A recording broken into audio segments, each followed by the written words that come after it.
Nabi kita Muhammad alaihissalam diberi oleh Allah subhanahu wa ta'ala hal-hal yang tidak diberi Allah kepada manusia pada umumnya.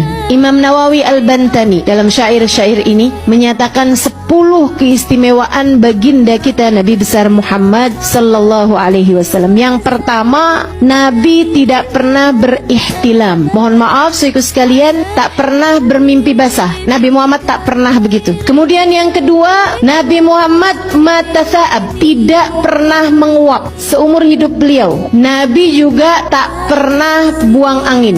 Nabi Muhammad bersin. Nabi Muhammad bersin dan mengajarkan kepada kita untuk kalau kita bersin tutup dengan punggung telapak tangan kiri, kita ucapkan Alhamdulillah. Tapi kalau menguap tuh memang langsung tak pernah Nabi Muhammad alaihissalam. Dan juga memerintahkan kepada kita untuk kalau kita menguap sebaiknya ditahan, sebab at-tatha'ub minasyaitan. Tatha'ub tuh menguap tuh dari setan. Kita tahan dalam artian kita katupkan mulut kita. Kemudian keistimewaan Nabi lagi yang ketiga, tak ada hewan apapun lari dari Nabi Muhammad alaihissalam. Justru semua binatang ingin selalu mendekat kepada baginda kita Nabi Muhammad, sampai-sampai para penggembala kambing, penggembala unta di kota Madinah tuh, mereka bilang kalau Nabi Muhammad sedang ada di kota Madinah, kami mengeluarkan hewan-hewan kami setengah-tengah mati. Susah sekali kami mengeluarkan hewan kami, padahal menuju rumputnya, menuju makanannya. Tapi kalau sedang arah pulang nih, kami nak bawa tuh hewan kami tuh kembali lagi ke kota Madinah, mereka lari-lari. Hewan tersebut seolah-olah rindu dan mencari-cari bau aroma baginda kita, wangi Nabi kita Muhammad sallallahu alaihi wasallam. Kemudian keistimewaan beliau yang nomor 4, badan beliau tak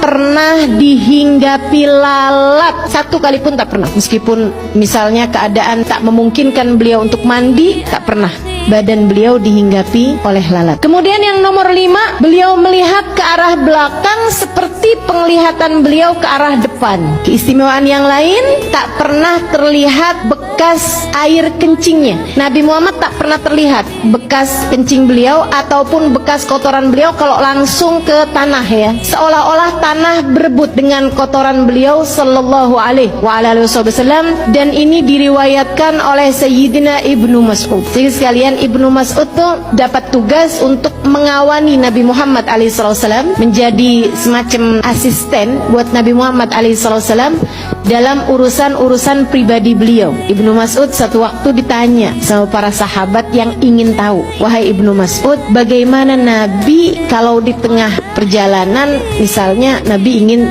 buang hajat? Sayyidina Ibnu Mas'ud berkata, Nabi akan mencari apapun yang dapat menutupi tubuh beliau, dan Nabi tak akan buka auratnya kecuali dah sampai di tempat tersebut. Pernah satu waktu, kata Sayyidina Ibnu Mas'ud, Nabi tak jumpa apapun untuk menutup tubuh beliau karena kami di gurun pasir. Terlihat ada dari kejauhan pohon-pohonan. Nabi pun kemudian memanggilnya. Pohon itu pun datang. Kemudian Nabi Muhammad mengatakan pada mereka, aku ingin kalian menutupiku karena aku hendak buang hajat. Tutupi aku dari pandangan manusia. Pohon-pohon itu pun kemudian menutupi Nabi Muhammad alaihissalam, dan Nabi pun buang hajat di sana. Sudah itu Nabi pun minta mereka untuk kembali ke tempat semula. Ini yang katanya Imam Busiri, ja'at li da'watihil asjaru sajidatan tamshi ilaihi ala saqin bila qadami. Datang untuk panggilan Nabi pohon-pohonan. Beberapa pohon datang untuk panggilan Nabi Muhammad. Mereka pun berjalan dengan telapak kaki yang terdiri dari akar belukar.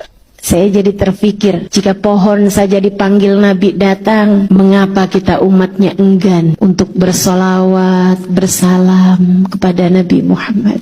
Mengapa kita meninggalkan sunnah-sunnah Nabi Muhammad? Semoga Allah mengaruniakan kepada kita ihtimam, kepedulian kita terhadap sunnah-sunnah baginda kita Nabi Muhammad, insya Allah. Para sahabat kemudian bertanya lagi, wahai Ibnu Mas'ud, lantas siapa yang membersihkan kotoran Nabi? Beliau sendirikah atau kamu diminta Nabi untuk membersihkannya? Sayyidina Ibnu Mas'ud menjawab, bukan Nabi, bukan pula saya.